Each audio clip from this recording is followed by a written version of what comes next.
Hey, good morning, everybody. Thank you for tuning in again this morning. So listen, I kind of have a little confession to make here. I've been having a little bit of a problem getting back in the gym. That's true. So it was like last July. I decided that I needed to just be a little bit healthier, so I started going to the gym, exercising, and doing good. Took a vacation at Christmas time, so obviously I didn't go to the gym during that week.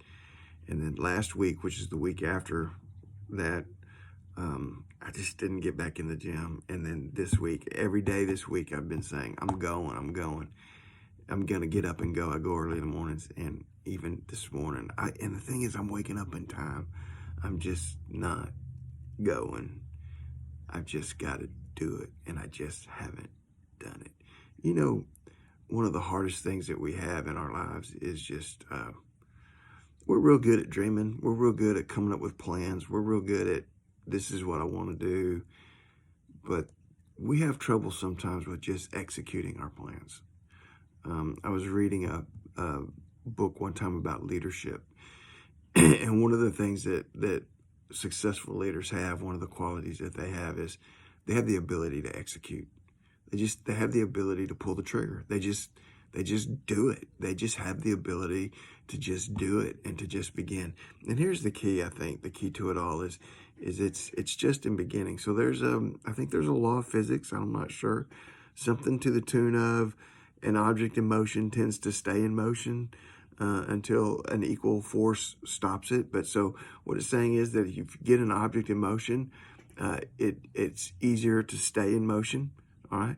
It's harder for a car to take off from a dead stop than it is to keep it going once it's already going.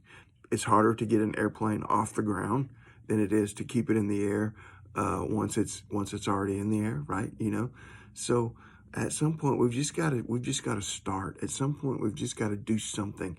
We've just got to move in that direction. So the scripture, you're gonna not like the scripture, but Proverbs 26, 16, and 17, actually 13 and 14, 26, 13, and 14.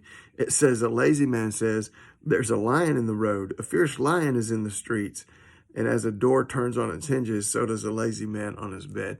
So you can get the picture there. And I'm not really talking about laziness, but that's what he's talking about. And what I am talking about, though, is how we can just come up with any kind of excuse for not starting what we want to do, for not executing and pulling the trigger on those plans that we have. Maybe you've had plans to do something around the house and haven't gotten it done yet. Maybe you've had plans to get back in the gym and just haven't gotten it done yet. Maybe you've had plans to start having a prayer time and you just haven't gotten it done yet. Maybe you've had plans to talk to your neighbor about the Lord and you just haven't made it happen yet. Maybe you've had plans to get your family and to be involved in a church and to have a church life and have church important in your family and you just haven't gotten it done yet.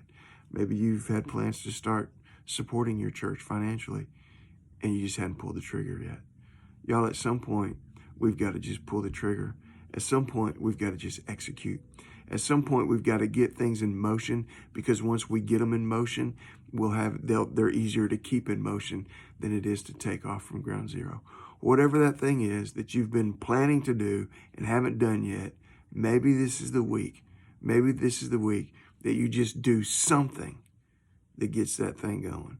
Don't be like the one on a hinge in his bed. Don't be crying, there's a lion out there, I can't go out there. There's a lion in the middle of the street. Hey, I have a saying that I got from a friend of mine. Any excuse will do when you're looking for one, right? Right, and that's what this person does. Execute. I don't know, think about it. Get out there and faith today. Love you guys. Bye.